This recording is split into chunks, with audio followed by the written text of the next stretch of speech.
Hello Sagittarius and welcome to April. March 29th, the month starts off with a concentration of energy and focus on your 5th Aries house and your 4th Pisces house. Neptune just entered Aries at the 0 degree, which is the Fool card in the tarot, and it represents the degree of new beginnings, and that happened on March 31st as well. There was a beautiful new moon solar eclipse in the 5th house of love, fun, luck, romance, self-expression, children, gains and sports at 9 degrees, and the portal of energy remained 6 to 8 weeks before and after the eclipse, felt the strongest and culminating within 6 months by the time the Aries full moon, October 6th at 14 degrees. This powerful eclipse was in a wide sextile with the planet of transformation, Pluto in Aquarius, from your 3rd house of local neighborhood, communication, messages, social media, travel, siblings, marketing, childhood friends, elementary education, day-to-day activities, vehicles, everything going on in your day-to-day life, helping you transform a dream or goal or set it in motion to see some kind of fruition in the next several weeks or by the time of that full moon in October. This could be a healing change, especially since you still have Chiron, the wounded healer, in your 5th house of love and romance and children, around your love life, your children, communication projects, public speaking, acting, any kind of self-expression that you may do. It could be a change of neighborhoods or maybe a healing around starting a creative venture with a friend or sibling, or maybe it's communication or thoughts that are changing around a romantic partner that will emerge over the next 6 months. Etc. Because Saturn will also co-join Neptune in the 5th by the end of May, indicating a serious new creative project. It could be news about a child on the way if you've been expecting that, and that would indicate a new responsibility in that 5th house of creativity and children. And news that comes with new responsibilities with Saturn moving here, so that could definitely be lining up. Or you're becoming more serious around a communication or a creative project, or when Saturn comes into the 5th, you're becoming more committed in love, as just a few examples. If you want to hear more about this, Sag, you can click the link in the description box down below to hear more on that eclipse. I'll link it exactly for your sign. April 8th through April 30th, Mercury goes direct in Pisces at 26 degrees, showing a slow but now forward momentum in 4th house matters and issues around home, mom, ancestral patterns, for better, for worse, property, children, food, cooking, etc., just to name a few. If you had anything at a standstill, you can start to see progress now in this area, but also progress having to do with 7th house matters like your partner in business or love. It also involves the public to an extent, contracts and marketplace. Mercury also rules Virgo, the 10th house of father figures, government jobs, political figures, fame, legacy, career, and titles. Don't sign contracts. If you can, just wait until Mercury is out of shadow, if you can do so, by April 26th. Uranus and Taurus is in the 6th house, sextiling the stellium and Pisces in the 4th. And this could look like a story around happy, sudden, smooth changes in your home life, but also your day-to-day activities. Your workflow could be supporting your home life in a good way. Happiness can be happening here. Saturn is leaving this very important 4th house, which is the root of our chart, so to speak. It's the base. It's where we find the need to have security so we can move out into the world and do what we came here to do. But the 4th house is also a liberation house. It's a moksha house where we find freedom from our psychological patterning that's been ingrained in our origin story, so we can move forward into our happier, lighter, more lucky 5th house of self-expression. Maybe there's a new job or something that you can begin for work that is unique in nature, and it's giving you this happy change. And it also has like a knock-on effect to your home domicile. Venus rules Taurus, and Venus is exalted in Pisces in your home area at the moment. So maybe you are able to work from home and now do work in a different way. Uranus is something different, and this creates a newer, happier change in your day-to-day life. Maybe you're becoming an astrologer. Who knows, Sag? You'll have to let me know, or teaching from the home. April 12th, the full moon in Libra at 23 degrees is happening in your lucky 11th house of friends, networks, windfalls, social events, fundraisers, and galas for humanitarian groups. And this moon is trined by Jupiter and Gemini in your 7th house of partnership and business and love. This is affecting you most if you're a Sag, Sun, or Moon, or rising from 19 to 28 degrees. There's like a little bit of a funkiness going on here because we have Uranus and Taurus from that 6th house, making kind of like an inconjunct to this moon, and also the stellium and Pisces is doing the same thing. But more, I would say, I see more the issue would be like Chiron from the 5th house opposing this moon, and it's happening exact.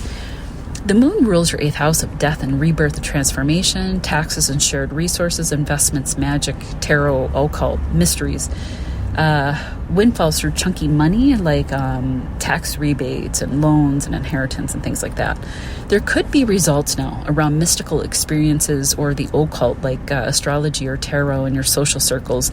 Maybe like you're a part of an astrology forum, a group of friends, and you just came back from a spiritual retreat. That could be culminating. You could be completing a creative project with a group or an internet online-based project. Venus rules this moon and is sitting in the 4th at this time.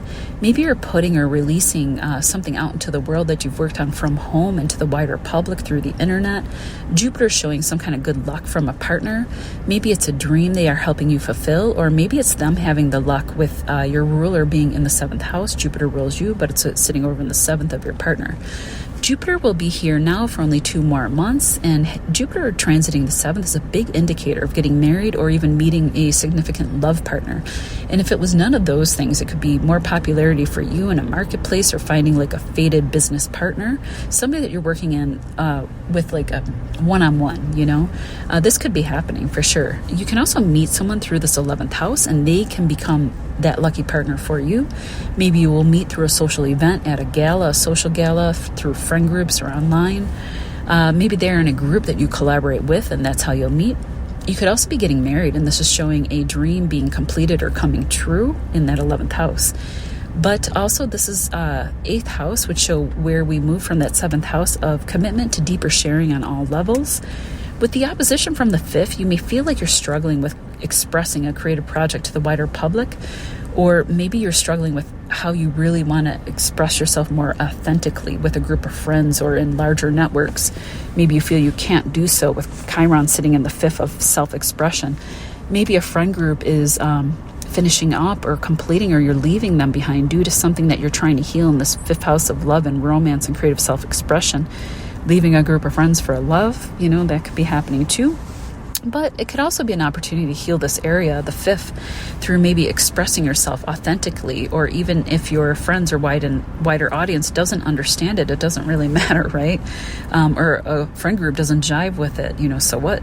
With Jupiter trining that moon, Jupiter is also sextiling Chiron here in the 5th. So there's definitely like a healing happening, a healing opportunity, and a positive experience overall.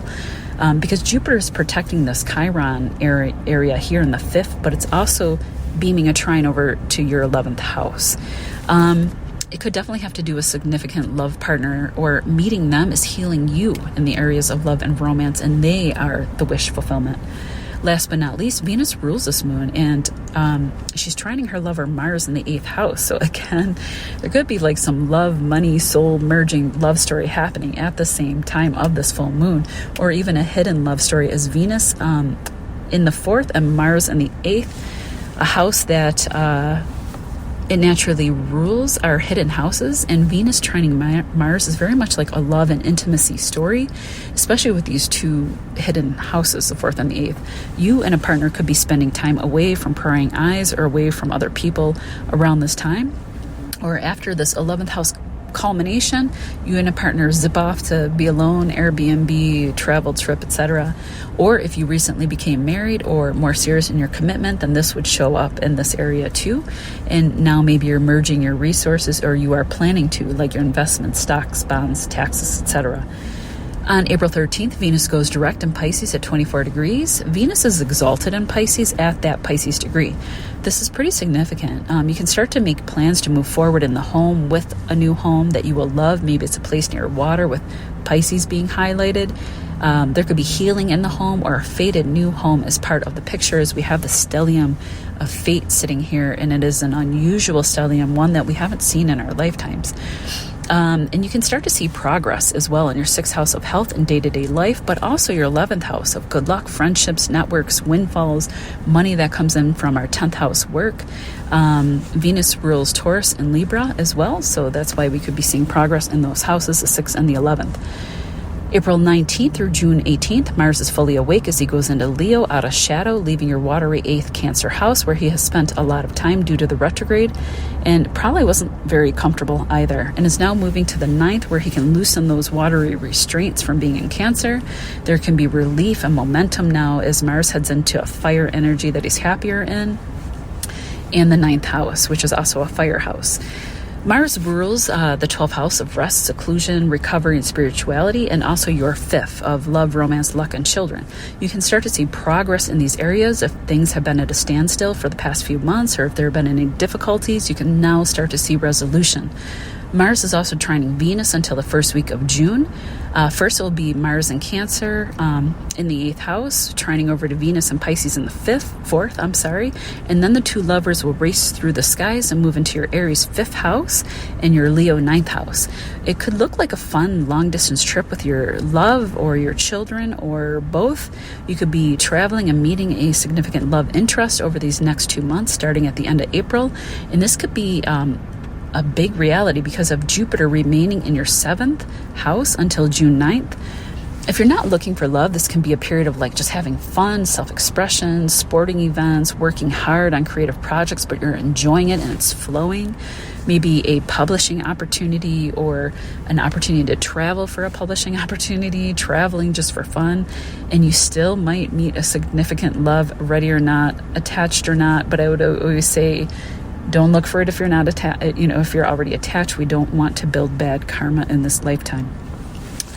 April 20th through May 20th, the sun moves into Taurus, your 6th house, highlighting all things to do with health routines, diet, physical activity, pets, people you hire for business, rental income, standing out over your competition, winning over legal matters, as the sun rules Leo in your 9th house of contracts and legal settlements. But also if you work with spiritual matters as a business or higher education or teaching, this is signifying a period of new career opportunities or better ways to handle your health and vitality.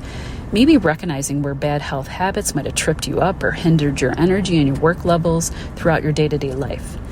On April 27th, we have the new moon in Taurus at 7 degrees, your 6th house, and it's felt most from 4 to 12 degrees. You could be looking at new beginnings here around the aforementioned topics that I was just talking about. We also have this Mars-Pluto opposition from the 3rd house to the 9th. Mars and Pluto are also squaring this moon as well.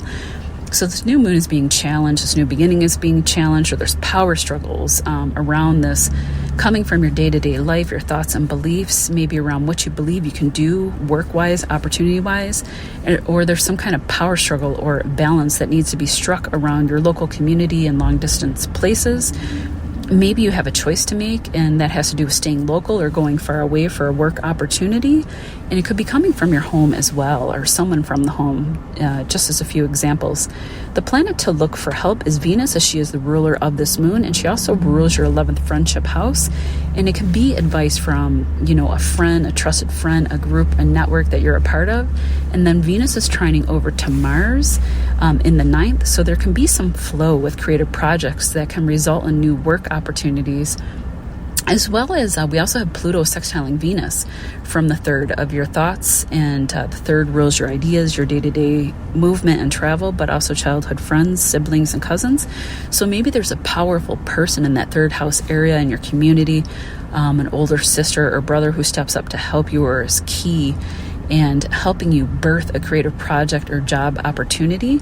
I truly think some good things will be coming out of this new moon because there's quite a few other good aspects happening at the same time. Again, this energy is nothing new. This is the 3rd time it's happening before it moves on. This Mars-Pluto opposition first happened in November, then January. So this is just kind of like the last kind of breath of this opposition. Also, Mars is direct and moving quickly now, so I think it will come to pass. All right, Sag, we will see you in May. Take care.